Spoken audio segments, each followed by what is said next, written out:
జై బాపు జై భీమ్ జై భీమ్ జై సంవిధాన్ జై సంవిధాన్ జై బాపు జై బాపు జై భీమ్ జై భీమ్ జై సంవిధాన్ జై సంవిధాన్ జై బాపు జై బాపు జై భీమ్ జై భీమ్ జై సంవిధాన్ జై సంవిధాన్ ఈరోజు మన ముఖ్యమంత్రి రేవంత్ రెడ్డి గారి నిర్ణయం మేరకు పిసిసి అధ్యక్షులు మహేష్ కుమార్ గౌడ్ గారి ఆదేశాల మేరకు వర్ణి మండలం, గుంటూరు క్యాంప్, చింతలపేట్, పొగలస్తాండ గ్రామాల్లో పైడిమల్ ఈ 4 గ్రామాల్లో జై బాపు జై భీమ్ జై సంవిధాన్ కార్యక్రమం కాంగ్రెస్ పార్టీ ఆధ్వర్యంలో చేయడం జరుగుతుంది.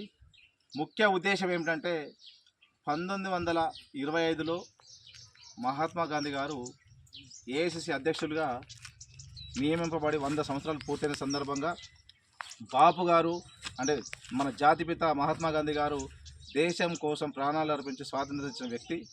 ఆయన ఆశయాలను కొనసాగించాలని, అదేవిధంగా మన రాజ్యాంగం రచించిన వ్యక్తి అంబేద్కర్ గారు వారి రాజ్యాంగం పట్ల భారతదేశము వెనుకడుగా బలహీన వర్గాలకు కూడా రిజర్వేషన్లు ఉండడము చాలామందికి ఉపయోగపడుతుంది.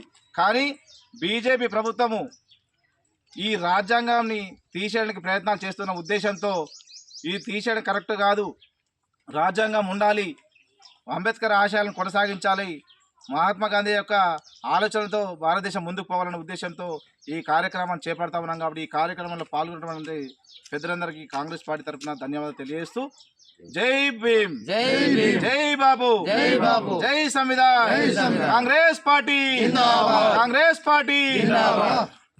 రైట్.